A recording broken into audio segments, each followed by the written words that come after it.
السلام علیکم دوستو، آپ دیکھ رہے ہیں آئی نیوز۔ سینٹ نے CSS امتحان میں انگریزی کے ساتھ اردو کا آپشن کی قرارداد متفقہ طور پر منظور کر لی ہے۔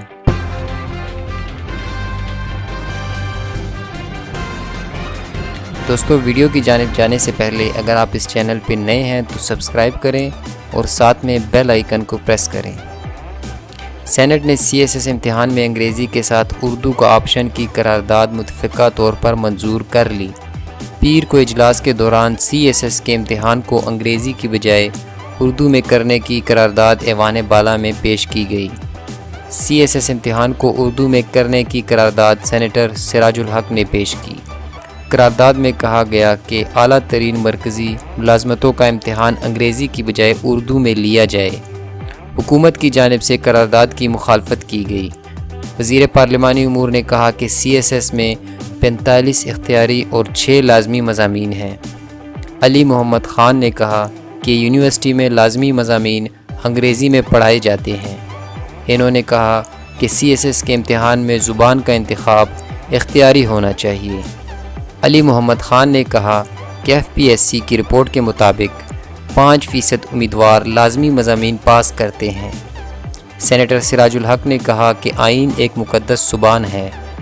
آئین کے مطابق 15 سال بعد اردو زبان رائج کرنا ہے۔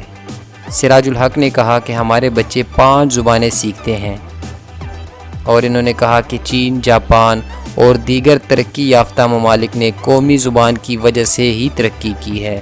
اس کے علاوہ ان کا کہنا تھا کہ ہم آزاد اور خود مختار قوم ہیں۔ اردو زبان ایک سمندر ہے جس میں بہت سی زبانوں کے الفاظ ہیں۔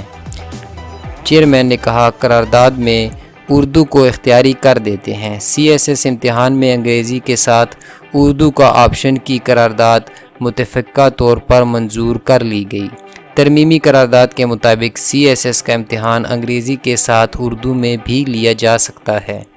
اجلاس کے دوران سینٹ نے وزیر اعظم اسکالرشپ پروگرام برائے بلوچستان طلبہ میں 5 سال کی توسیع کی قرارداد بھی متفقہ طور پر منظور کر لی۔ سینیٹر میر کبیر نے کہا کہ بہت سے طلبہ اسکالرشپ سے مستفید ہو رہے ہیں۔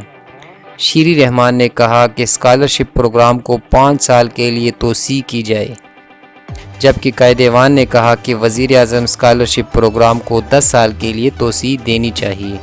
ویڈیو دیکھنے کا شکریہ، تھینکس۔